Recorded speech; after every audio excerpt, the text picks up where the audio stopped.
بسم اللہ الرحمن الرحیم۔ السلام علیکم، آپ دیکھ رہے ہو وائس آف انفارمیشن اور میں ہوں نیم شاہ۔ شق القمر یعنی چاند کے دو ٹکڑے، آج ہم اس پر بات کریں گے انشاءاللہ۔ انسان کو اللہ تعالیٰ نے اپنی کتاب قرآن مجید میں خبر دی ہے کہ قیامت کی گھڑی بہت ہی قریب ہے۔ چاند کے پٹ جاتے ہی اور اس کے ٹکڑے ٹکڑے ہوتے ہی یہ منظر انسانوں کے سامنے کھل کر آ جائے گا، اور ہر ایک کے سامنے یہ بات بے نقاب ہو جائے گی کہ دانشمندی اور حکمت کی وہ آیات جو اللہ نے اپنے نبی اور پیغمبروں پر نازل فرمائی تھی وہ سب برحق تھے۔ انسانوں کو مردہ زندہ ہو کر قبروں سے باہر نکلنے لگیں گے جیسے ٹڈیوں کے غول ہو، اور اس دن ہر انکاری کے منہ سے یہ بات نکل پڑے گی کہ یہ دن بہت سخت ہے۔ مکہ مکرمہ کے قیام کے زمانے میں چاند شک ہو کر دو ٹکڑے ہو گیا۔ کفار قریش کہنے لگے یہ جادو کر دیا ہے، یعنی محمد صلی اللہ علیہ وآلہ وسلم نے تم پر جادو کر دیا، اس لیے تم انتظار کرو باہر سے آنے والے مسافروں کا۔ اگر انہوں نے بھی یہ دو ٹکڑے چاند کے دیکھے ہیں تو انہوں نے سچ کہا، اور اگر باہر کے لوگوں نے ایسا نہیں دیکھا تو پھر یہ بے شک جادو ہی ہوگا۔ پھر باہر سے آنے والے مسافروں سے تحقیق کی جو ہر طرف سے آئے تھے، سب نے اعتراف کیا کہ ہم نے بھی یہ دو ٹکڑے دیکھے ہیں۔ یہ واقعہ کچھ یوں ہے۔ ہجرت مدینہ سے تقریباً 5 سال پہلے ایک مرتبہ ابو جہل اور ولید بن مغیرہ وغیرہ مشرکین مکہ نے آن حضرت صلی اللہ علیہ وآلہ وسلم کے پاس آ کر یہ درخواست کی، اگر آپ سچے نبی ہیں تو چاند کے دو ٹکڑے کر کے دکھلائے۔ رات کا وقت تھا اور 14ویں رات کا چاند طلوع ہو گیا تھا۔ حضور صلی اللہ علیہ وآلہ وسلم نے فرمایا، اچھا اگر یہ معجزہ دکھلا دوں تو ایمان بھی لاؤ گے؟ انہوں نے کہا ہاں، ہم ایمان لائیں گے۔ رسول مقبول صلی اللہ علیہ وآلہ وسلم نے حق تعالی شانہ دعا کی اور اپنی انگلی مبارک سے چاند کی طرف اشارہ فرمایا۔ اس وقت چاند کے دو ٹکڑے ہو گئے، ایک ٹکڑا جبل ابو قبیس پر تھا اور دوسرا ٹکڑا جبل سقیان پر۔ عصر اور مغرب کے درمیان جتنا وقت ہوتا ہے اتنی دیر چاند اسی طرح رہا۔ لوگ حیرت سے دیکھ رہے تھے۔ حضور صلی اللہ علیہ وآلہ وسلم نے فرمایا دیکھو، اور اس کے بعد وہ چاند پھر اگلے کی طرح ہو گیا۔ لیکن ان کفار مکہ کی بدنصیبی کا کیا کہنا، وہ اس معجزے کو دیکھ کر بھی ایمان نہیں لائے اور اپنے کفر پر اٹل رہے اور کہا کہ یہ محمد کا جادو ہے، حالانکہ اگر جادو ہوتا تو میلوں دور بسنے والے لوگ اس کو نہیں دیکھتے، کیونکہ جادو صرف حاضرین پر چلتا ہے، تمام لوگوں پر نہیں چلتا۔ اور یہی واقعہ ایسا ہوا کہ دور دور سے آنے والے مسافروں نے بھی اپنا مشاہدہ بیان کیا کہ ہم نے شق قمر کو دیکھا ہے۔ تاریخ نگاروں کا شوق رکھنے والے اگر چاہے تو ہندوستان کے قدیم کتابوں میں مالبار کی تاریخ میں شق القمر کا تذکرہ وہ معلوم کر سکتے ہیں۔ اس وقت کے مالابار کے راجہ نے اپنے محل کے چھت پر چٹکی ہوئی چاندنی میں لیٹا ہوا تھا کہ اس نے چاند کے دو ٹکڑے ہونے کا منظر اپنی آنکھوں سے اچانک دیکھ لیا، اور دیکھتے ہی وہ بہت بے چین ہو۔ ہجوم میں چاند کی گڑھ بڑی، اس کی علوم اور عسکریوں کا اس زمانے میں بھی ہندوستانیوں میں خاصا علم رواج تھا۔ چنانچہ راجہ نے چاند کی رفتار اور اس کی طلوع غروب کا اوقات کی تحقیق کے اجازی اور بال مارا کے وقت کے فاصلے کو 2.5 گھنٹے سے زیادہ نہیں ہوتا، اس واقعے کی تحقیق کر لی کہ اس نے چاندنی رات میں چاند کو دو ٹکڑے ہو کے ایک ٹکڑا مشرق میں گیا اور ایک مغرب کی طرف۔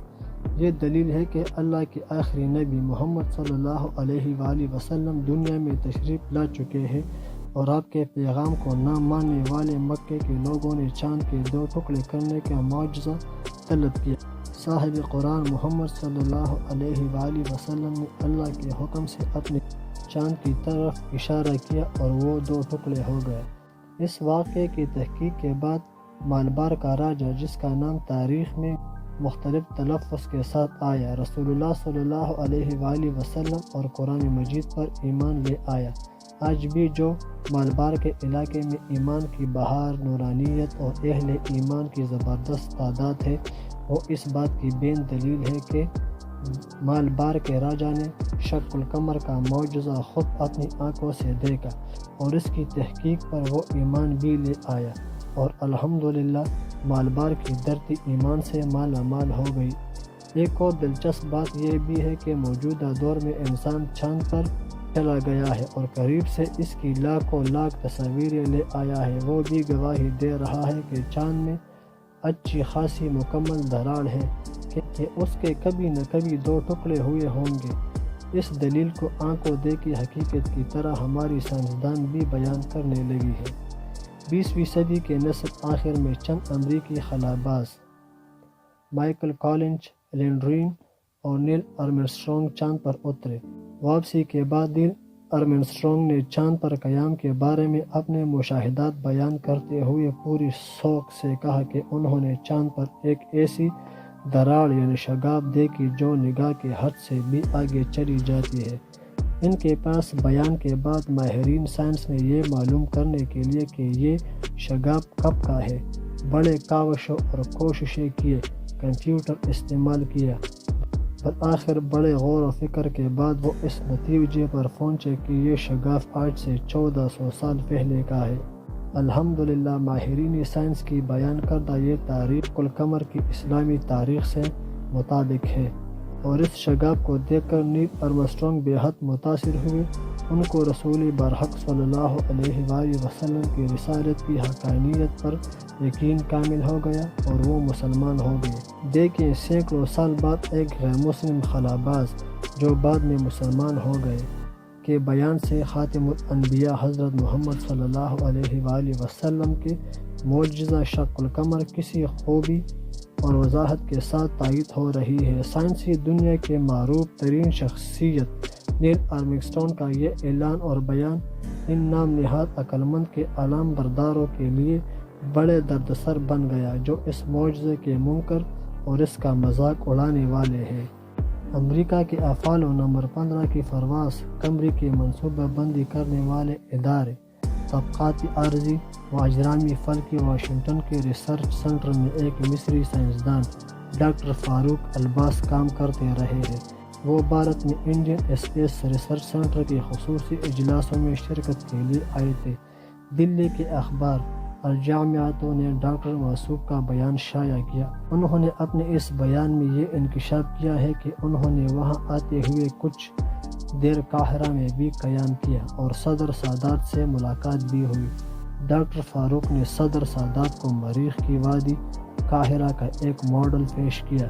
مریخ کی اس وادی کو مصر کے دارالخلافے سے مشابہت کی بنا پر وادی قاہرہ کا نام دیا گیا تھا۔ ڈاکٹر صاحب نے صدر کو اس قرآن پاک کا ایک ورق بھی پیش کیا جو اپولو 15 کی مدد سے چاند پر پہنچ گیا اور جسے چاند کی سطح پر اتارا گیا تھا۔ جب خلاباز اپولو 15 سے چاند پر پہنچے تو انہوں نے اہل زمین کی تسلیمات کہتے ہوئے یہ الفاظ دہرائے تھے، یعنی اہل زمین کو خلائی چاند گاڑی اینڈریو سے سلام۔ ان الفاظ کا عربی ریکارڈ بھی صدر سادات کو دیا گیا۔